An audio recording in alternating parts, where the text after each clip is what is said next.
My name is Guy Occhiogrosso. I'm President and CEO of the Bellingham Regional Chamber of Commerce, and we do this candidate forum that is in partnership with AGC, the BIA, the Realtors Association, and since it is Whatcom Housing Week, the Whatcom Housing Alliance, so 5 organizations putting on one candidate forum instead of 5 organizations putting on different candidate forums. We've done this for a number of years now, and over the years it has really leaned into being a business and housing oriented forum, since that is a major topic for so many of us in the business world, but particularly when you look at the agencies that are involved. So yeah, we're happy those of you who have joined us tonight, and for those of you who are watching after the fact, it is Wednesday evening, October 16th. So we wanted to do this before ballots drop, and we're pretty sure that will happen this week. Some people may have even received their ballots at this point. But nonetheless, thanks for being here, however you're watching us. And we're still waiting on Eddie and Jeremiah from the Whatcom PUD District 1. And so I'll pull them in whenever they get into the room.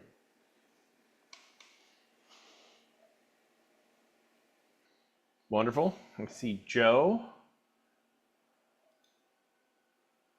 Looks like Kamal's. All right, here, all right, Joe, can we do a quick mic check? Yeah, can you hear me? I can hear you. Perfect, I can. Hey. Kamal? Can you hear me? I can. Okay, good.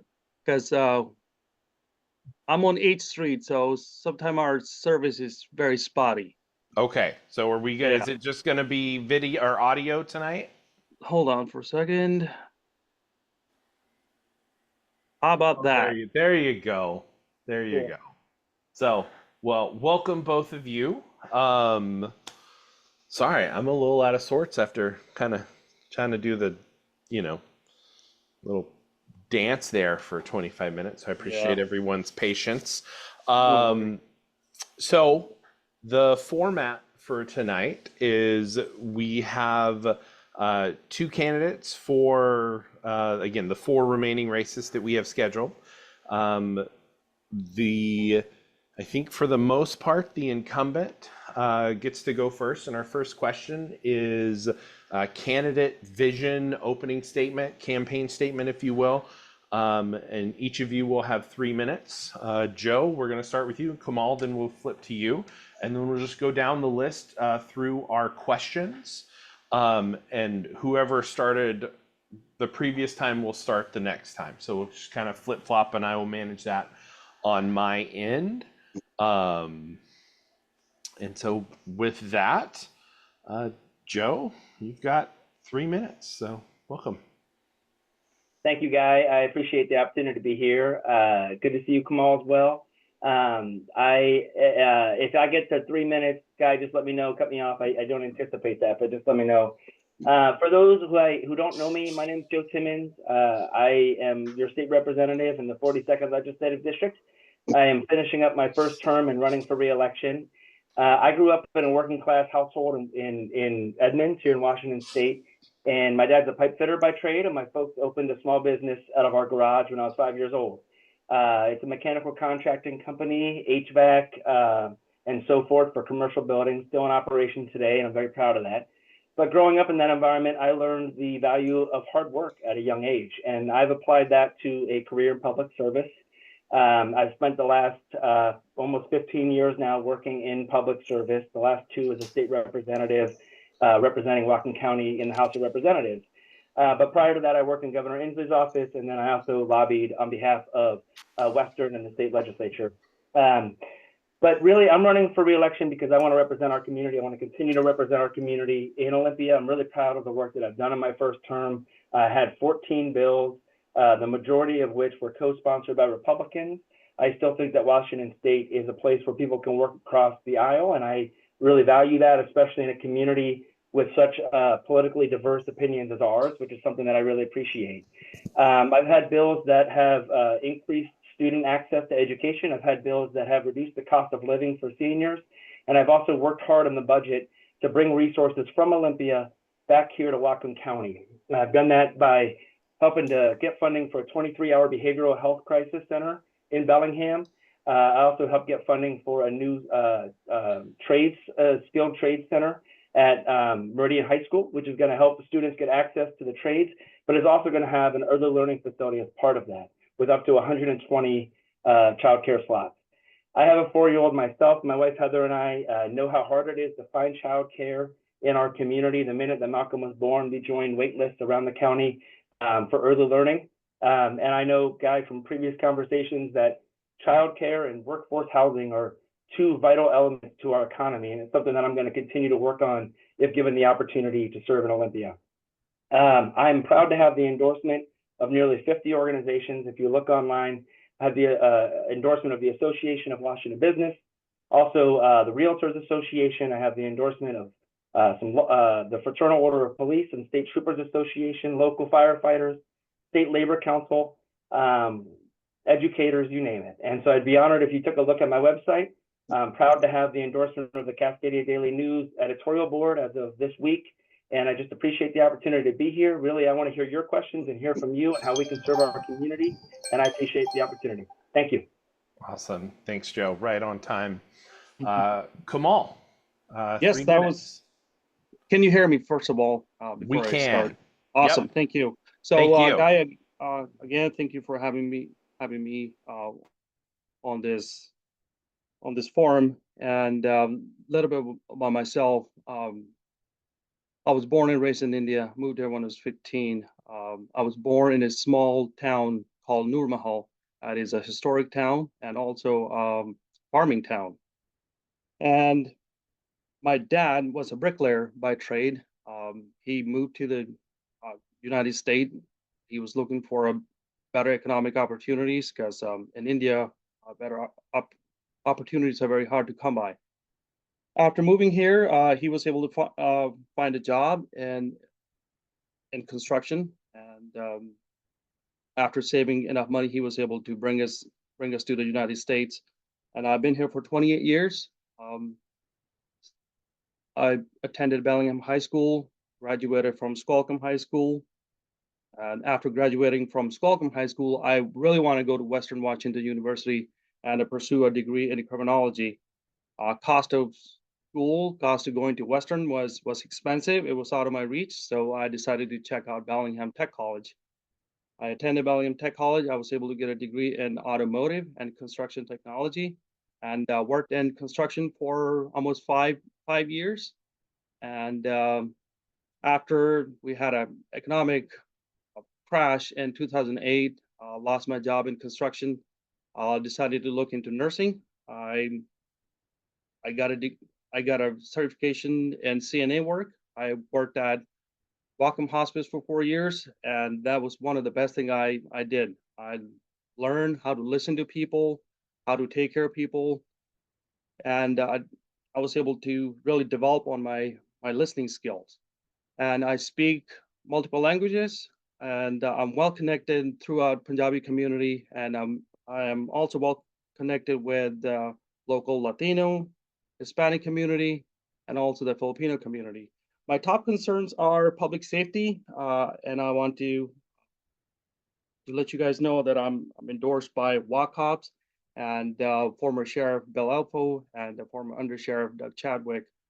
And housing is one of my top concerns. Like Joe said, he has a 4-year-old son, and housing is one of his top priority, and it is also my top priority.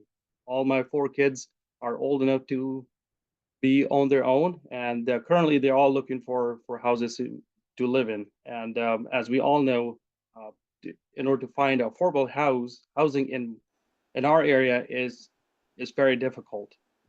And public education is another one of my top top priorities, and I want to see a skilled labor.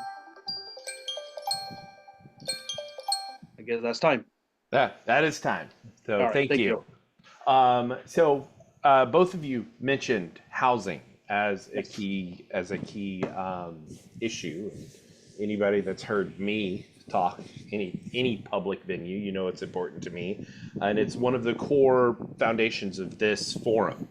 And so, for each of the subsequent questions, each of you will have 2 minutes to respond. And our first one is on housing. So, Kamal, I'll read the question to you, and then your 2 minutes will start. So, given the ongoing housing crisis in Washington State, what specific policies would you champion to increase housing supply at all levels and types and address rising costs while balancing community concerns around density and development? Yeah. You're up. All right, that's a good question. We spoke a while back. I think I ran into you at Blaine, and I talked to you like, what would you like to see? You said we need to build high, low, sideways, whatever way we can do to bring the supply back. And we all know cost that supply and demand is what's driving the prices of the housing, and then we have influx of people moving into our city from out of state, California, and New York. There are other areas as well. There are people are moving this way because this area is very desirable to live. The biggest thing I would look into, it comes up every 2 to 4 years. Current legislators and former legislators, they all have talked about it, that we need to cut regulations. And how we're going to get there, that is something that we need to work on. And another big thing, I think we need to talk to local contractors, and I don't think we need to reinvent the wheel. Let's work with the local contractors, local developers, to find out what their needs are in order to bring the housing supply back. And that's something I would like to look into, and also streamline the permitting process, make sure it's fast and expedite, so people aren't waiting for their permits to come through. And right now, the permitting process from start to finish, it can take about a year, depending on the project. So that's something I would look into, and audit building regulations and see what regulations work and see what doesn't work, and get rid of some of the old regulations that aren't really up to date, get rid of those, and look into the newer ones. And recently I had a chat with a friend of mine. We both experienced the exact same issue when we were building. I was building a house with my brother, and issue that we came across, it was stormwater runoff plan. To design a stormwater runoff plan. That caught you again. No worries. There's a lot to say about that. It's a really big topic. So, Joe, same question. Would you like me to read it again, or do you got it? I'm good, thank you. Okay. 2 Yeah, minutes. it really is a big question. We could each, I'm sure, talk about this for a half an hour. Similar to Kamal, I really want my son to be able to grow up in this community and live here long term, and I'm glad that we really share that value. My wife Heather grew up here in Bellingham. We're really proud to live near her folks, and I would love for our child to live here long term, but we have to build more for that to be more affordable for him and people in his generation, and frankly, people looking for housing today.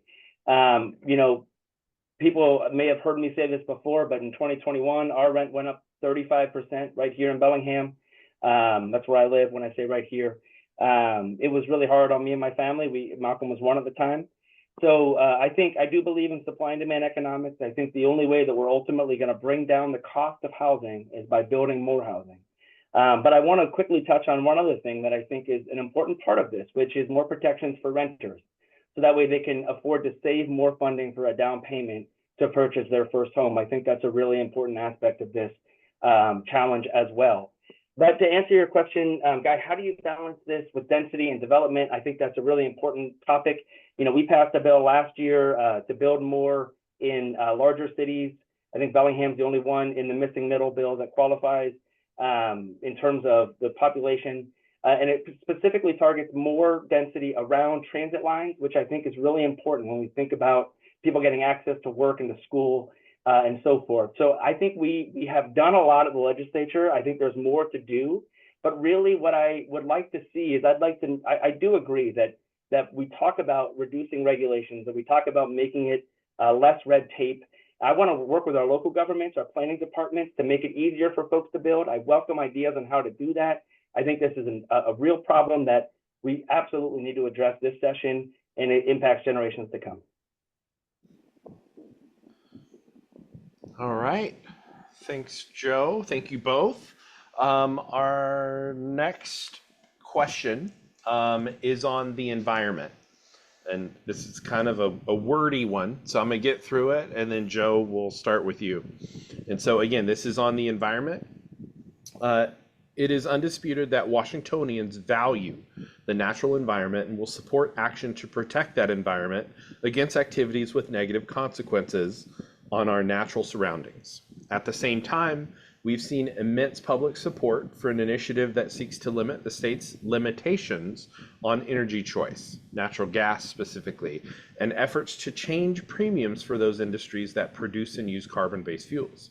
How do you plan to balance the need for climate change mitigation through innovative technologies with economic impact on Washington state residents, ensuring that the costs of these initiatives are not disproportionately passed on to consumers, especially low and middle income households?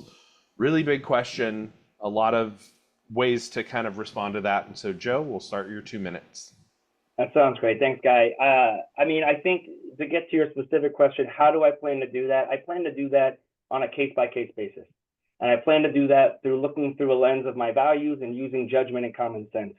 There are, as you mentioned, there are 4 initiatives on the ballot this year. One of them is to repeal the Climate Commitment Act.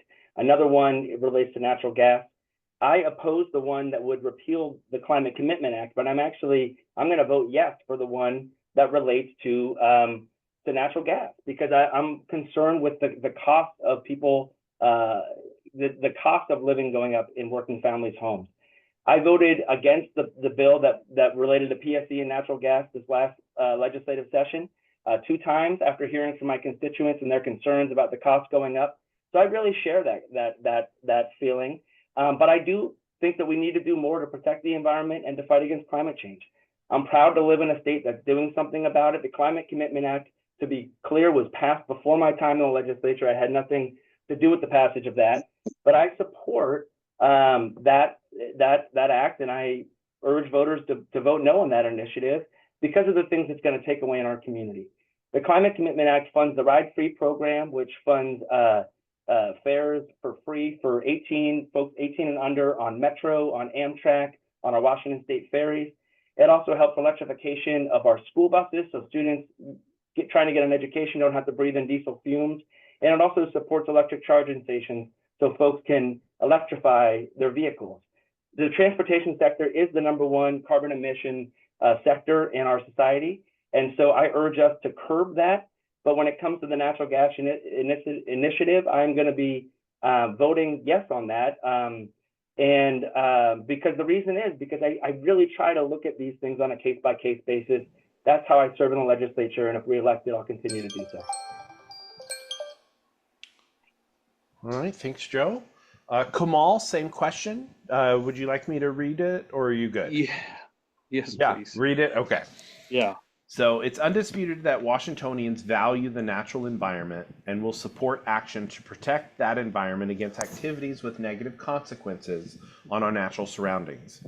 At the same time, we have seen immense public support for an initiative that seeks to limit the state's limitations on energy choice, specifically natural gas, and efforts to charge premiums for those industries that produce and use carbon-based fuels. How do you plan to balance the need for climate change mitigation through innovative technologies with the economic impact on Washington State residents, ensuring that the costs of these initiatives are not disproportionately passed on to consumers, especially low and middle income households? 2 minutes. Yeah. So first of all, I really want to applaud Joe Timmons for voting yes on Initiative 2066, which is a ban on natural gas. And I believe that is the right thing to do for all of us. Reason why I say that, because in order to retrofit a house that currently uses natural gas is anywhere from 35 to 50, almost $50,000. And I can tell you that I don't have that much money sitting around in my bank account. And so right now, I think we as a state, we're doing a lot when it's come down to protecting the environment. And also as a country, we're doing plenty. We are a leader in this area. And I think we also need to bring other countries on board as well. Some of the developing nations that are in the process of developing their economies. And we also have to bring them on board if we want to tackle this problem, um, climate change. And also, I do my part, and I have electric car, which is a small little commuter car, which I was able to take out a loan, and I was able to buy. However, a lot of these green technology and green initiatives aren't affordable for a lot of the people. They are still out of the reach for most of the people. To buy a decent electric car is anywhere from 30,000 or more, even with the state. Um, I get the $7,500 that kickbacks people get from the state, and so in that sense, there's a lot of work has to be done, and there are other way to tackle some of the issues that we're talking about, we're facing, and we could look into nuclear energy in that area. And like I said, it's not just an issue that we can fix right now. It's going to take some time. So Awesome. thank you. Thank you. So one of you, maybe both of you, had mentioned public safety, and that is a big concern for the business community. And so our next question, and Kamal, we'll start with you after I Sure. read the question. So as a candidate for the Washington State Legislature, how would you prioritize public safety given the current challenges, including staffing shortages in law enforcement, increasing crime near homeless encampments, and the behavioral health crisis? What specific policies or initiatives would you support to improve safety in both urban and rural communities while balancing the need for prevention and rehabilitation? It's 2 Okay. minutes starting now. Thank you. So the first thing first, everyone deserves to be safe in the community they live in. And this is a very unique challenge because we're not only facing mental health crisis right now, we're also facing drug. There's a flow of fentanyl that's coming from southern border and making its way here, and we have shortage of police officers. And why the shortage? Because what happened a few years ago after George Floyd's death, a lot of the police officers were literally felt they weren't being supported by their elected officials. So we have to work on those issues. And I recently did a ride along with the local police department, and what I noticed was our cities aren't the same anymore, especially Bellingham. I did a ride along at after 6 o'clock, and as we were driving around downtown Bellingham, I noticed a huge change in downtown Bellingham. There were people were literally hunched over and strung on drugs, and we also noticed there were homeless encampments literally out on the streets. And recently I've heard that someone was robbed at grocery store, which is Fred Meyer off of Bakerview. So we are having these challenges, and at the same time there is a shortage of social workers, which we really need to work on, bring those folks on board. And housing is another crisis that people are facing. That's why there's a homeless crisis we have on the streets right now in our area. All right. Thank you, Kamal. Joe, same question. Do you need me to reread it? Oh, I'm good. Thank you, Guy. Okay. Yeah, it's public safety will continue to be on top of my mind if reelected and to serve our community in Olympia. It was when I took this position 2 years ago. I worked with Representative Rule. She really championed the correction to the pursuits bill, vehicular pursuits bill. I was a co-sponsor in that bill, helped it pass out of our transportation committee. It ultimately went to a special session, and I'm glad that we got it across the finish line, frankly, so that our law enforcement could have more tools to pursue people engaging in criminal behavior.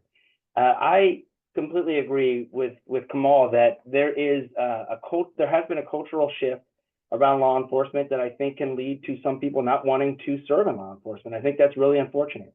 I think our officers do a great job at trying to keep our public safe.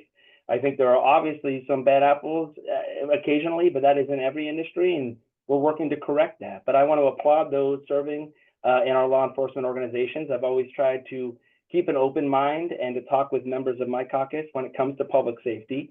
I'm proud, again, to have the endorsement of the Fraternal Order of Police and the State Troopers Association. Another thing that I think that we've done a good job of in my 2 years in the legislature, and want to continue to look at ideas like this, is how can we retain folks who are in law enforcement to incentivize them to continue to serve. We have an incentive program now for folks who are about to retire from Washington State Patrol. If they stay on, they can get an additional salary so that we can help fill that workforce shortage. And I also had a bill, House Bill 1823, that creates a low interest rate student loan program for graduate studies to fill workforce shortages in high demand fields. And specifically, one of those that I wrote in there was for public safety. I want to see people go into school to join our workforce that are going to continue to keep our public safe, because I completely agree with Kamal that everyone deserves to feel safe in our community. And if given the chance to serve again, I'll continue to work in those efforts. All right. Well, thank you both so much. We are too close to the switch over to go into another question. So I appreciate both of your time being here this evening, and hope you stick on to listen in, but understand if you have to go probably to another candidate forum because 'tis the season. So again, I appreciate both of you coming out and giving the business community and some of our business associations a little bit of your time. So thank you, and I will kind of do a little bit of switch over as we move to Whatcom PUD District 1, District 2. And so we're going to pull Atul and Dan up as panelists momentarily. Thank you, guys. Thank you, guys. And Joe, good to see you guys. Yeah, thank you, Kamal. Thank you, guys. Appreciate it. There.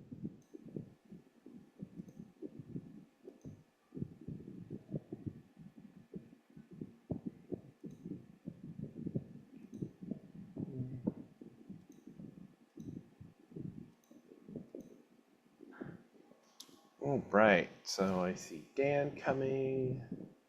There is Atul. So Dan, do we still have audio? Is that still working? Works for me. How's it work for you? Perfect. Works great. So I've got video for Atul. Atul, just want to make sure that we can hear you. Can you hear me? I can. Perfect. Okay, so same process as the last session. We're going to do a 3-minute opening. Atul, as the incumbent in this particular race, we're going to give you 3 minutes to start, and then we'll go to Dan, and then we'll kind of flip-flop the questions from there. So I appreciate both of your time, both of you being here today. And so with that, let me get my timer ready. Atul, 3 minutes opening session whenever you're ready. Sure, I'll go ahead and get started. So thanks, Guy, for facilitating. I'd like to thank the opportunity to have this forum and talk a little bit about myself and why I'm running for re-election for the Whatcom PUD. I've been at it for a few years. When I got elected, people told me that the reason they elected me over a 38-year incumbent was because I was qualified, very, very qualified for the job. And now I'd like to say I'm not just qualified, but also experienced. And in addition to that, people are seeing me do the work, and I want to keep working hard for the community. I'm not taking this opportunity for granted, and I'm very excited to continue to engage with the community to identify what I could do in these three areas of the PUD: broadband, energy, and water. I've got the support of a huge number of people of various political backgrounds, and Republicans, Democrats, Independents, big city people, small city people, 5 out of 7 county council members, 6 out of 7 city council members in Bellingham, city council members in Blaine and Ferndale, mayors, and all of that, and sheriffs, and you name it. But the point is, I care about what you all think. And I really love the questions that we're going to get to answer today. Whoever put the effort of putting those together, I applaud them. It was really thoughtful, complete questions. I look forward to talking about that. Thanks. All right. Thank you. So Dan, 3 minutes. You're up. Thank you. Dan Johnson running for PUD Commissioner District 2. And a little bit about myself. I'm been in Whatcom County since 6 years old, so that would have been 1980. And I love it here. I've traveled while serving duty, and I've told people that I love it here, and that's why I came back here, because Whatcom County is my home, and I want to be involved in the solutions. Just be somebody who's frustrated and doesn't say anything. So that's why I'm running for the PUD and involving myself in politics. I have been a small business owner operator. Did that for about 23 years. Sold my businesses in 2019. My work was in transportation and the transporting of disabled vehicles, and so one of the things that has piqued my interest is energy. A lot of it that comes with the PUD. In fact, a tool I actually noticed we talked about several years ago when we first met is I do have a biodiesel scheme. It was something that I was actually making my own fuel to run some of my trucks, and worked with that a little bit. I do enjoy trying different ideas. I like to be very proactive and very creative. And if elected, want to bring my fresh perspectives and business background and the ability to collaborate effectively with multiple parties and groups, have similar interests, but maybe have different outcomes in mind, and help everybody get to the commonality that is resolved. That's all I got. Thank you. I yield my time. Perfect. Thank you both. I like that. Yielding time. Nice. I like efficiencies. So this one, I think some of you may have addressed this, but we're going to go ahead and ask the specific question. In my experience, I think there's a lot of folks that still don't understand what the PUD is and what the role of the PUD is. And while I'm not going to ask that you explain that tonight, the question that we do have is, what do you feel the biggest role and responsibility of the PUD in Whatcom County is? And you kind of may have answered this already, but why are you running to accomplish this? And so Dan, we'll start with you. Okay, thank you. 2 minutes? 2 minutes, 2 minutes, I think. Okay, the biggest roles and responsibilities, I mean, public utilities district, so it's public utilities that deals with water, electricity, and coming in is broadband. And I know that there's programs where they're working with Point Roberts.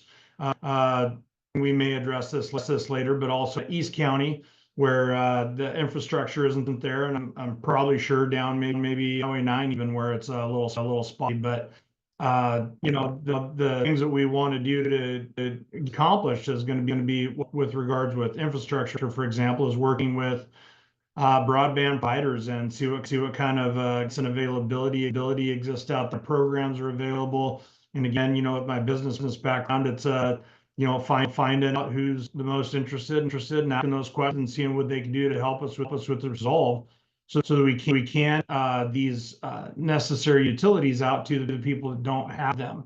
I know that water is huge, and we may cover that a little bit later. But water is something that we also need help manage, and that's working with partnership with agriculture tribes, and I'm sure that we can all come to the table on that. And energy, working with industry out there at BP Cherry Point, and making sure that that group out there has water that they need to do the business that is their business out there, that is the producing and refining of the fuels. But it's also huge as well as agriculture, but they're huge employment opportunities, and we can't lose those opportunities because then that's going to go out of work. And in this environment economically right now, we need to keep everybody employed that we can, and I help by doing that through role if elected as a commissioner. Thank you.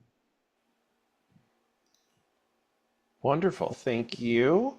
Atul, same question. 2 minutes. Thanks, Guy. So I want to summarize it. There's three aspects of the PUD, and that's water for countywide water resources, countywide energy resources, supply of energy countywide, and then broadband. And my desire is to maintain and expand a long-term focus on all of these three things. It's, PUD is a little bit unique, and we're a special purpose district. We're not like the cities or the county government. We're here to focus. We're here to focus on these utilities. And so we have the luxury of thinking long-term. We have the luxury of digging deeper and maintaining that focus over a sustained period of time. And I'd like to say I've been able to do that since getting elected. And so what does that mean? We're running into challenges on all three of those areas. For example, on energy, with the increased electrification of our communities, electric vehicles, electrification of buildings, just general load increase for all the things we depend on in technology, there's increasing scarcity of energy. So we've got to come up with supply solutions. And that's why I've helped lead the efforts to explore geothermal energy on Mount Baker in partnership with the Nooksack tribe. On the water side, we need to deal with the fact that although we have an abundance of water in the winter, we don't have an abundance of water in August, September, and October. So we've got to come up with solutions for improving storage and retention of water so that it's there when we need it.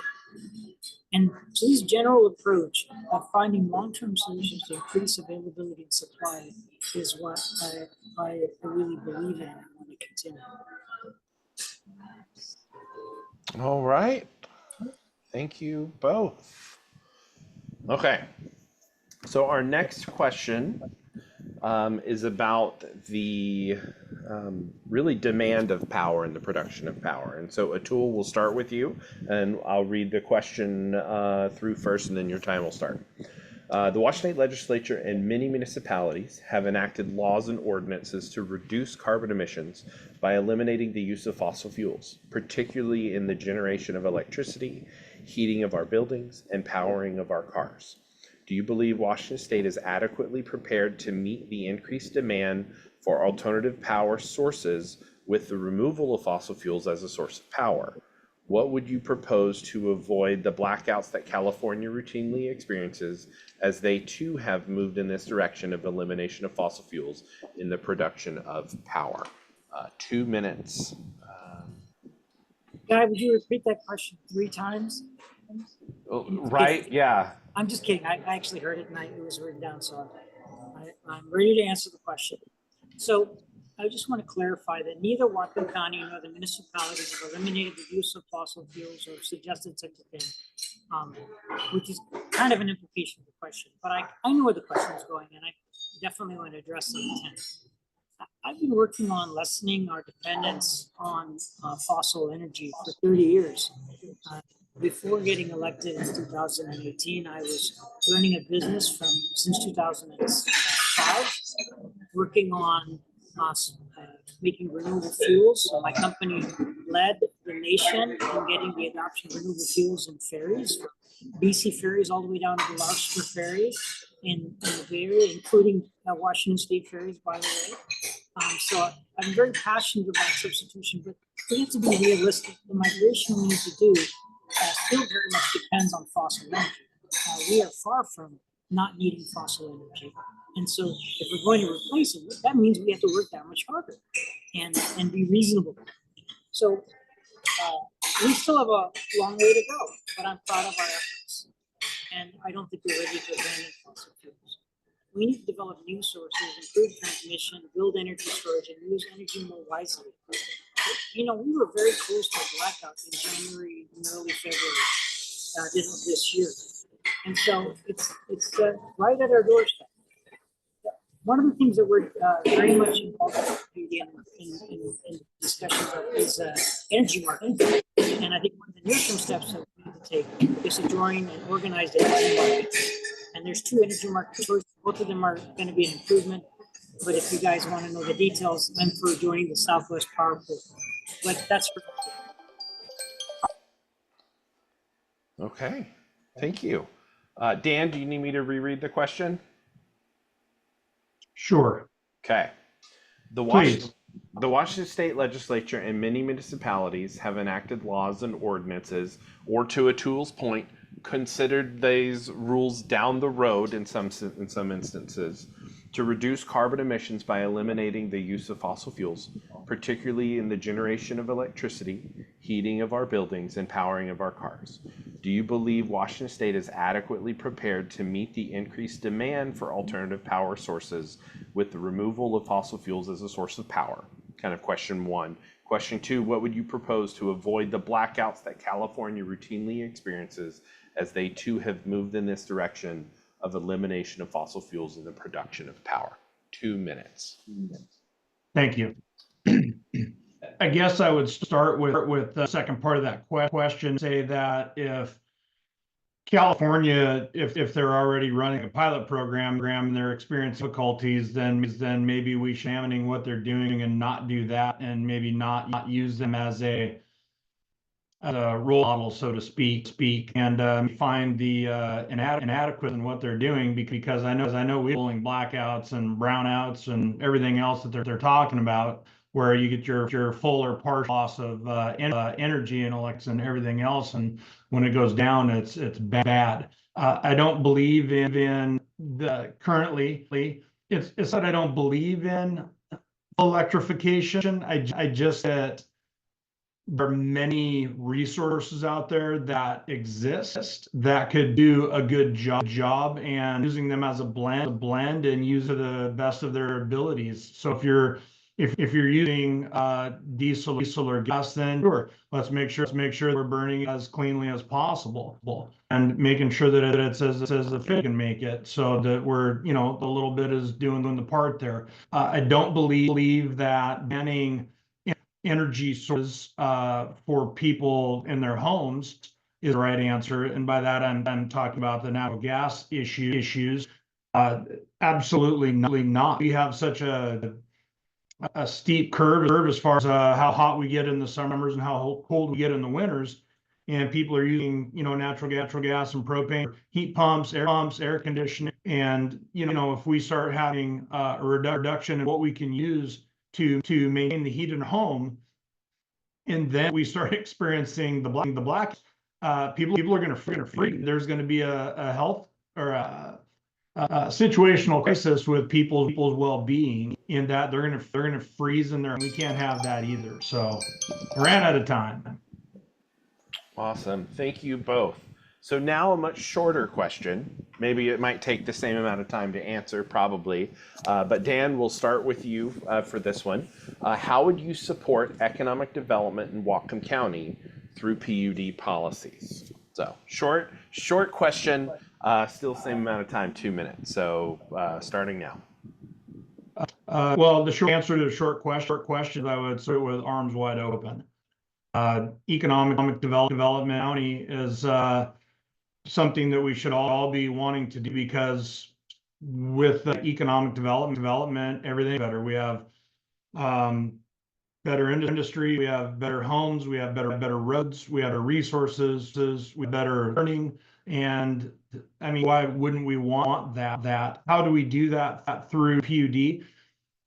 something that I've long time considered in regulations that people are always adding and not subtracting.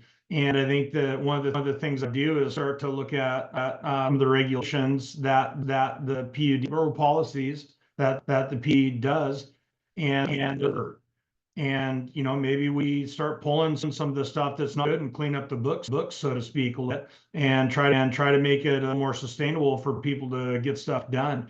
But you know, when you start looking at how hard it is to even a building permit as county or anything along the lines, I think we as a government we need to really take a good solid hard look at what those encumbrances are and see what we can do to maybe help over it a little bit and make some positive headway. In short, that's all I got. All right. Kind of caught me off guard. I wasn't ready for that. You landed that plane real quick. All right. Atul, same question, 2 minutes. Thank you, Guy, and I apologize. I've got some background noise. I'm at Pure Bliss Desserts, which I highly recommend for all of us after the forum today. But anyway, I apologize. I've been multitasking and I had a meeting right before this, so it put some constraints on where I could do the Zoom call. But to answer the question, the economic development is a key aspect of what the PUD addresses, and you know, our partnership with the port really does help support that. I've had many meetings with staff as well as commissioners of the port, as well as folks like you, Guy, to help explore what kind of economic development opportunities there are. But there's two things that I think is really important in the seat of the PUD. One is, as I said earlier, just increase the plain old availability of energy, water, and broadband. I mean, more of those things is not a bad idea for anybody. So that has to be my central focus, is to increase the availability of those things that we all depend upon. And then I think the other aspect is that I think you need to do a better job of discovery. Now, let me explain what I mean by discovery. I mean the process by which we understand what the business community needs and wants to grow. And that varies. It varies geographically, and it varies based on the kind of business and the kind of industrial zoning that they need. And I think that's something that I'd like to pursue in the future more.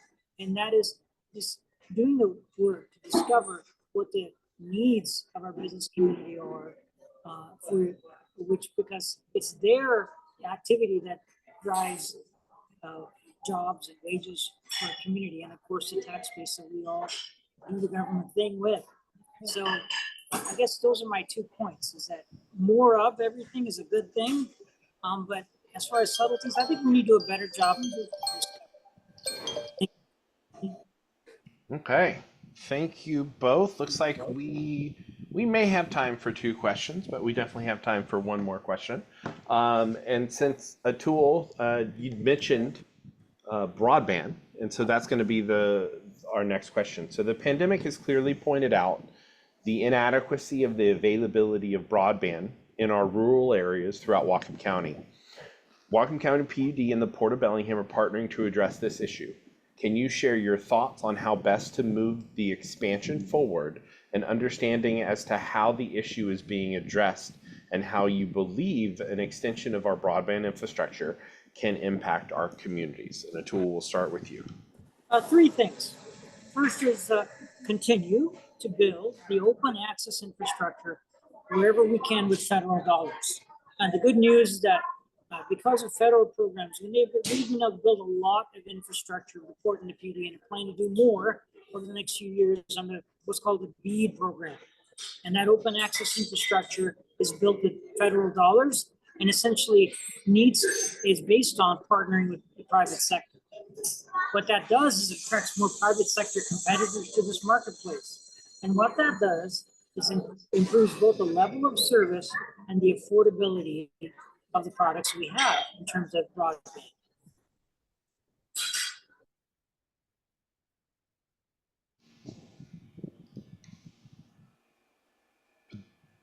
Was that it, Atul? Yeah, I'm Okay. trying to make it so we can get another question. All right. Okay. So Dan, same question. Would you like me to repeat the question?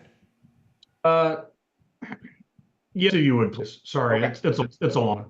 Yeah, it is a mouthful. The pandemic has clearly pointed out the inadequacy of the availability of broadband in our rural areas throughout Whatcom County. Whatcom County PUD and the Port of Bellingham are partnering to address this issue. Can you share your thoughts on how best to move this expansion forward and understanding as to how this issue is being addressed, how you believe an extension of broadband infrastructure can impact our communities? 2 minutes. Thank you. The way it can impact our communities is on many different levels. For example, as you pointed out in the question, we learned during the pandemic is when the schools were home, there was a huge issue of people doing the Zoom learning, where they didn't have the capabilities to zoom in. It didn't exist. They couldn't learn at that point then. And we started seeing people falling behind.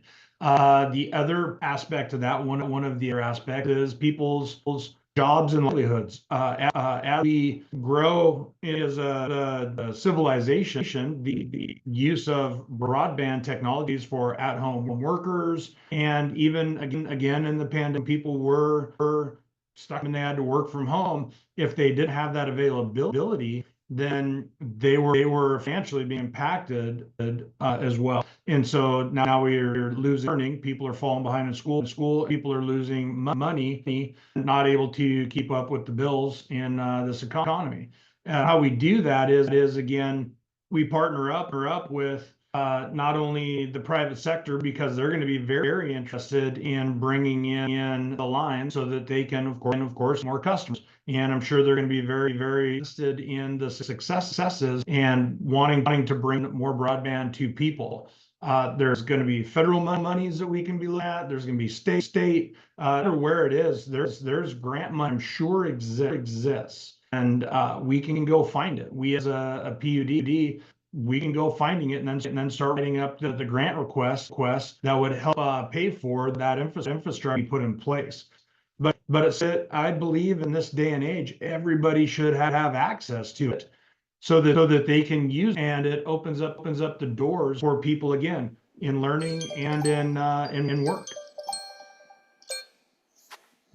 All right, so we are right at that time where we have to transition. So I want to thank both of you for taking the time this evening. I know the election season is super busy for our candidates, so first and foremost, thank you for your willingness to serve and go through the eternal fun that it is campaign season. So best of luck when ballots hit, and thank you so much for your participation tonight.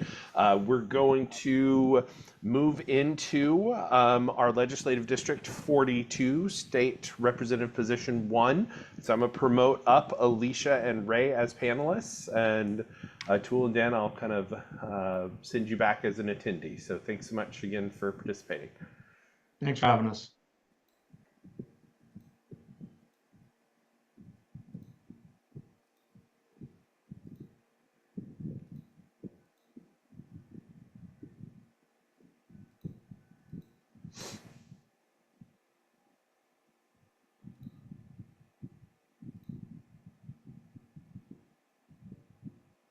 Okay.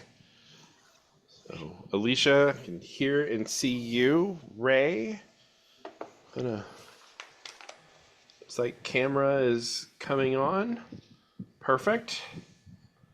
Can we do a quick sound check, Ray? Make sure your audio's on. I'm on now. Perfect. I've got you both. So again, welcome. Thank you both so much for being here. I'm unsure if if both of you have been here the entire time, so I'll go kind of briefly over the structure. We're going to start out with a 3-minute kind of campaign statement. We'll start with our incumbent, so we'll start with Alicia, and then Ray, you'll have 3 minutes, and then we'll start asking the questions, and whoever went second will go first for the following questions. So you'll kind of talk 2 times in a row. So in hopes that we can get as many questions as possible, I'm going to set my timer here. And Alicia, 3 minutes. Great. Thank you for having us tonight. I'm Alicia Rule. Have been serving as your state representative for the last 4 years. I've been proud and honored to do so. I am also a lifetime social worker and an accidental small business owner and the mother of 3 kids. I have been proud to do a lot of work on your behalf during the last 4 years. I'm sitting in my home office, which I don't really use much anymore, which is reminiscent of 2020. And I'm reminded how far we've come in such a short time. 4 years feels like a lifetime. So thank you for your work together on so many things. I want to talk to you tonight about some of my goals. I feel like I'm in the middle of them. I've been working very hard to support both law enforcement and behavioral health services here in Whatcom County, and we are making progress. We certainly aren't where we want to be when it comes to public safety, but we are seeing some movement. So we've now got funding 3-hour behavioral health care off. That is particularly helpful for our first responders. It is also helpful because we have behavioral health providers who will be serving there. We also have a fentanyl or opioid treatment center that will be coming to Lummi Nation, and that will be for all of our community members to use. So we are making progress for sure. We are also making some progress, but not nearly enough on the law enforcement side. I had the privilege of spending the day in Burien at our Criminal Justice Training Academy, and I feel hopeful, but we have a long way to go. I'm very proud to have the endorsements of all of the law enforcement entities in the community, and we've been able to partner on a lot of good things, and we're going to continue to do that work with a lot of passion and a lot of focus.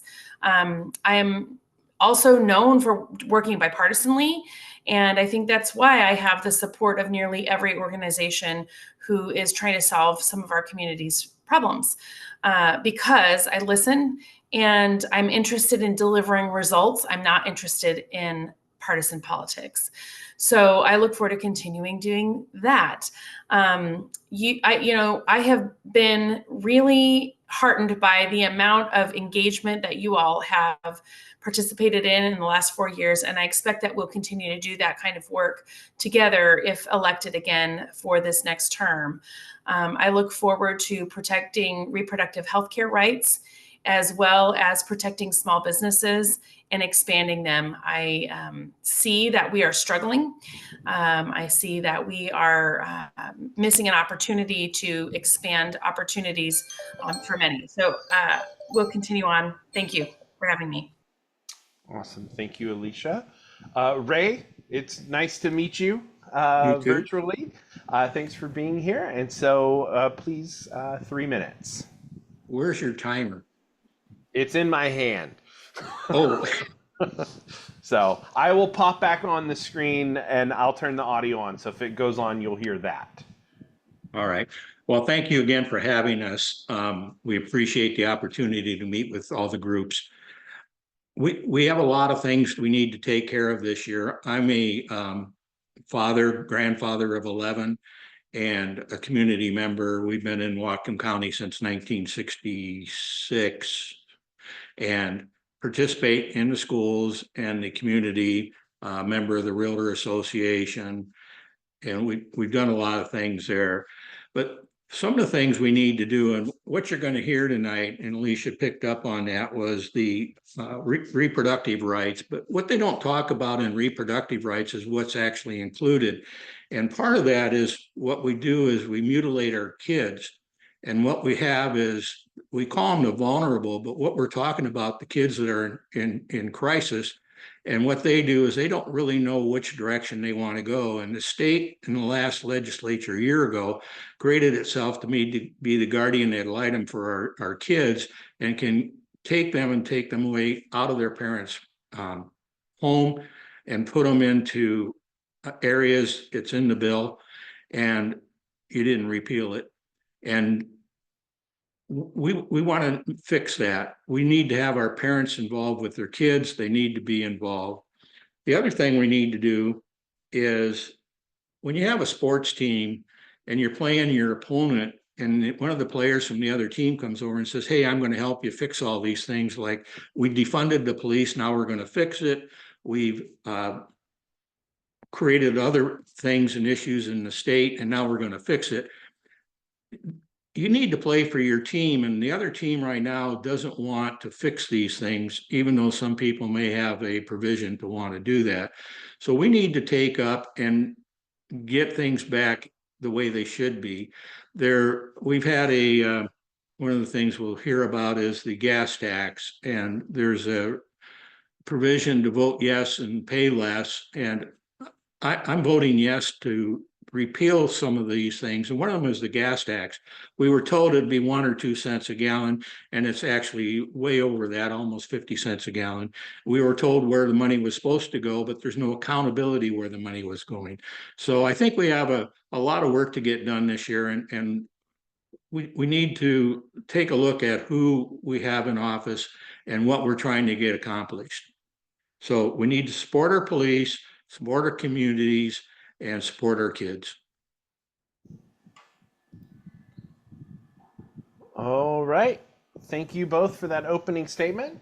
As I had introduced earlier, we consider this forum a business and housing forum, since so many of our associations are first business leaning, but some are very specifically housing oriented, and housing is that key issue that keeps coming up in so many conversations.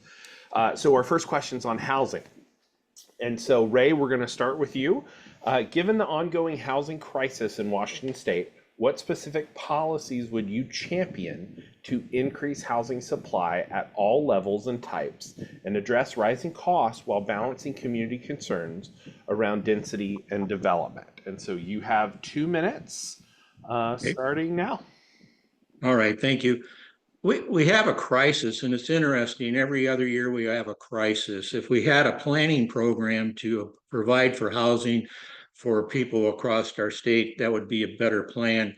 And what the issue is, affordable housing, what they're talking about is subsidized housing for people that need help.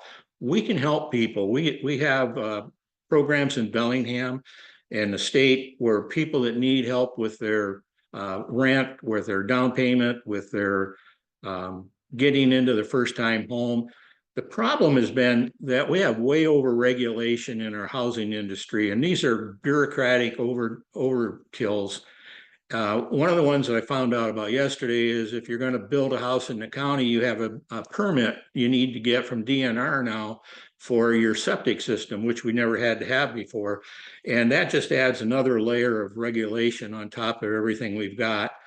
The other thing is, our policies need to take into consideration the building industry. The builders are the ones out there trying to put these houses up. So we need to do that. One of the impacts that we got by scathed from a year ago now, is the real estate excise tax. If it would have passed, we'd had the highest real estate excise tax in the country. Fortunately, it was defeated.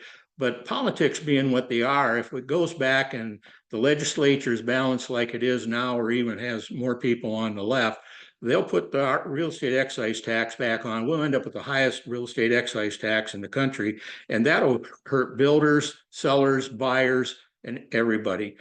We can create low-income housing and affordable housing, but we need to do it in a more respectable way, and a way to make it work for not only the people that need the help, but the people that need to provide that housing and for our community. All right. Thank you, Ray. Alicia, same question on housing. Do you need me to reread it? I don't think so. Okay. 2 yes. minutes. Thank you. Yes, we are in a housing crisis. It doesn't take a thing to notice how bad it is. Just look outside nearly every neighborhood, and you will see that we have a homeless problem, and we also have the cost of housing problem. It's amazing when I see it, how quickly this got to be as extreme as it is. But we really do have a supply and demand dysfunction. So we've got to keep building. If you look out projections 10 or 20 years, even if we continue building as fast as we are now, with a ton of new movement in the last session, we are still behind the calendar on building units. So that looks like a lot of things. That can look like home ownership. It can look like some more rental units. We need the wide variety because not everybody has the same housing needs. Not everyone has the space needs that are the same as one another. And it changes. We need, for example, options for people who are in a large house to be able to downgrade when they don't need as much space and vice versa. So, I think we need to continue working quickly on this and continue to do more building. We need to make that possible. I do not support a tax increase. I have never supported a tax increase. That's, I think, helpful to understand potentially why I have the support of the realtors. I understand that we are going to need to keep the housing market moving. There's no way we're going to solve it without. We have some good proposals ahead of us. We are looking at potential for lot splitting, which I think is an interesting proposal. I also see that transit-oriented development would be very helpful for increasing densities in the big cities, not necessarily even Bellingham, but we need to help Seattle and the metro area meet its problems for housing needs because it's pressuring Bellingham. Okay, thank you. And so, next up, we'll start with Alicia. And our question is going to be on the environment. And this is a little wordy, so I'm going to get through it, and then your 2 minutes will start. It is undisputed that Washingtonians value the natural environment and will support action to protect that environment against activities with negative consequences on our natural surroundings. At the same time, we have seen immense public support for an initiative that seeks to limit the state's limitations on energy choice, specifically natural gas, and efforts to charge premiums for those industries that produce and use carbon-based fuels. How do you plan to balance the need for climate change mitigation through innovative technologies with the economic impact on Washington State residents, ensuring that the cost of these initiatives are not disproportionately passed on to consumers, especially low and middle income households? Alicia, you have 2 minutes. Thank you for asking the thoughtful question. I actually think this is one of the hardest things that we're doing in the legislature right now. And I will look at these policies with great detail and a lot of thought, like I have up until this point, and make the best decision for my constituents that I believe you want me to go with. I did not support the natural gas bill that went through in this last session, and I didn't do that because I'm really worried about the cost. I think about people like my mother who needs a new heater. She's a retired person. She doesn't have a lot of extra funds. There's no way she can afford to be able to move back into electric. Yet at the same time, I recognize that we have climate issues to work on. So those kind of balances really need to be looked at with careful detail. And we need to continue to find the right ways to find the sweet spot. It's clear when we have natural disasters, whether it's the Nooksack flooding or we see what's happening in Florida, these things continue to happen over and over. We can't ignore them. We've got to find ways that we can not leave anybody behind, but we can still keep moving forward. So I think I found a generally balanced approach, and I think that has been recognized by getting really support from really kind of both sides of almost every issue. And that's because I'm always willing to take a meeting. I'm always willing to have the hard conversations. And I'm always willing to listen with a critical ear to come up with practical solutions that actually deliver good outcomes for our community, not for Seattle, not for Tacoma, but for what we need right here in Whatcom County.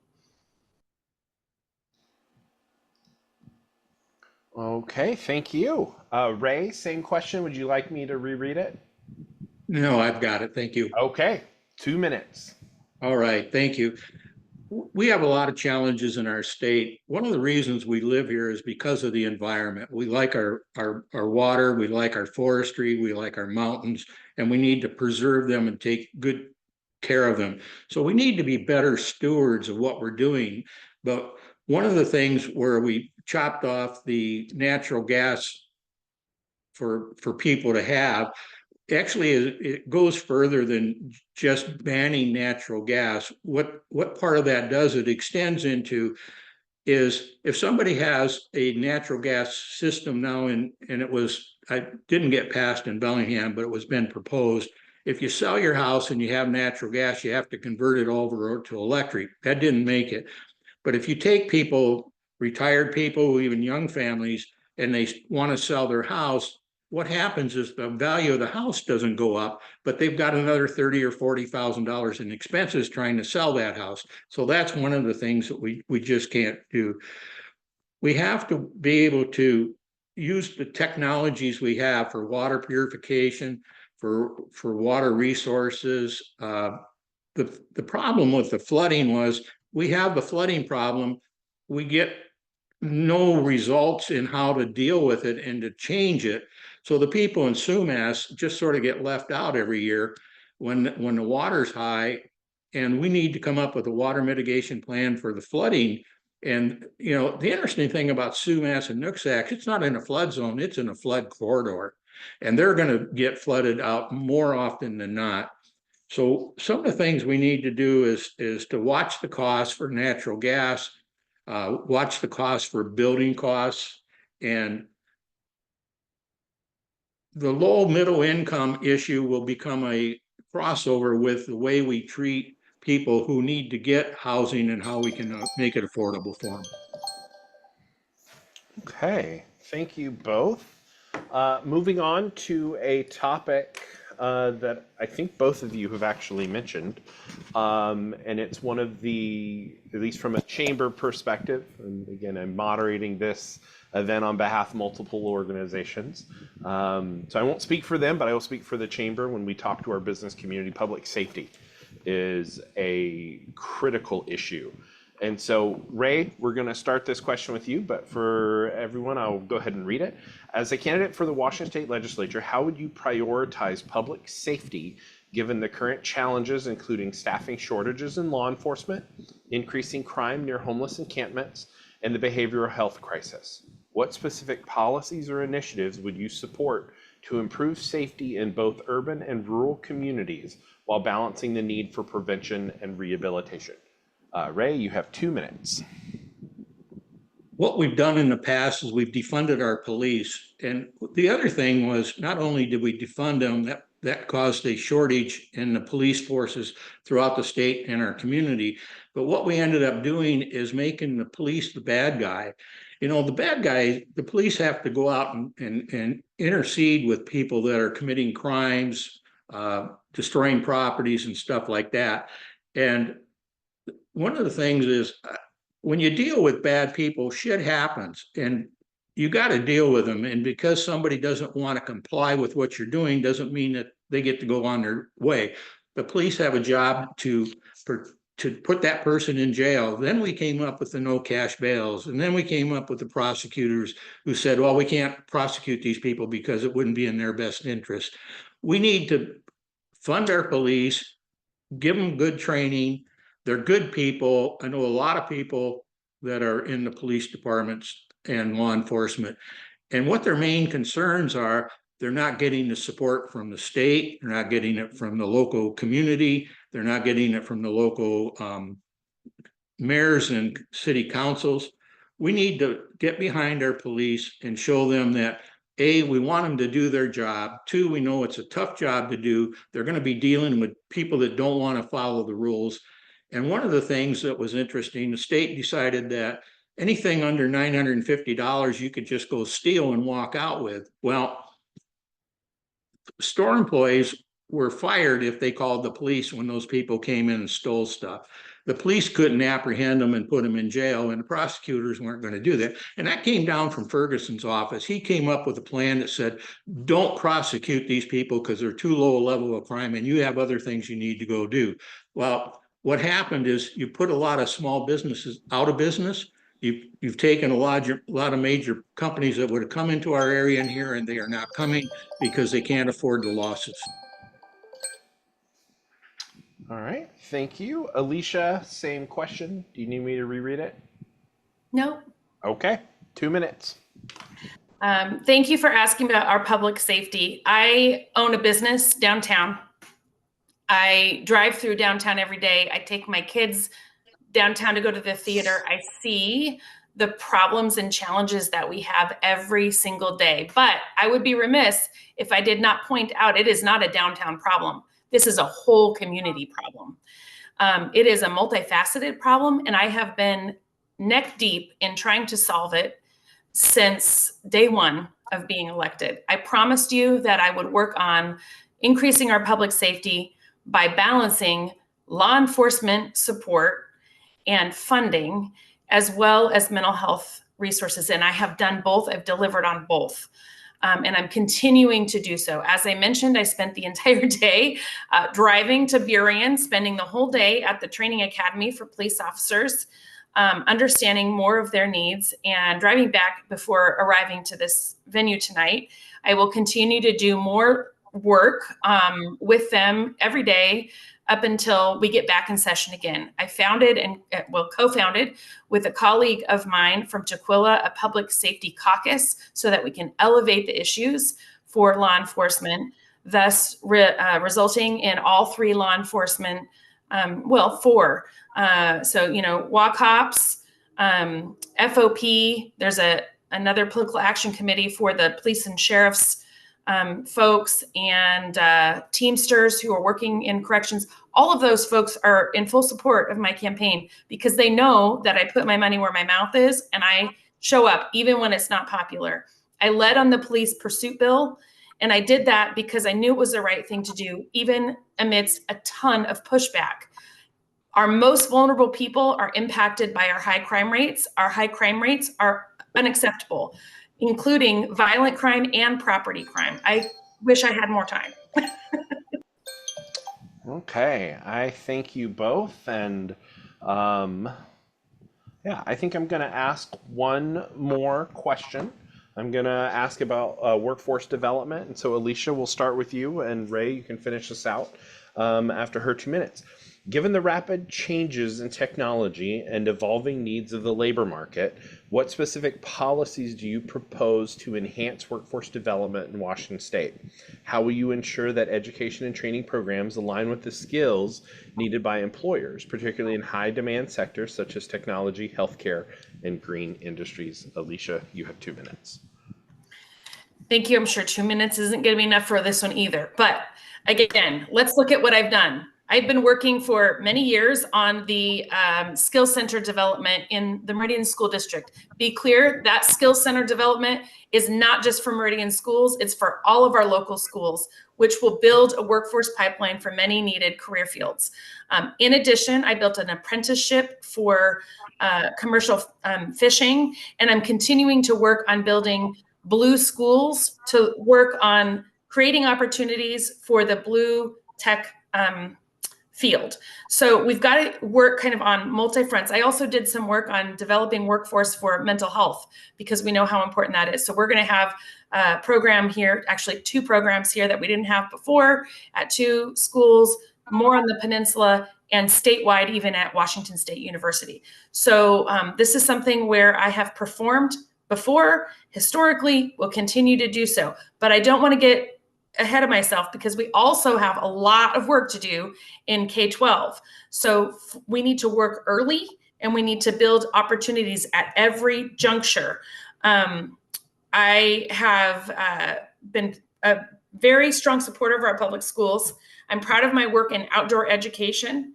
And the reason I'm proud of that is because when we get kids outside, we help them have experiences for hands-on learning. So all of these things together promote more opportunities for kids, a strong workforce for the future, and good living wage jobs. We've got to continue moving ahead on those good living wage jobs because the cost of living in Washington is extraordinary, and we know we have to prepare for the future. So I look forward to doing more of that work.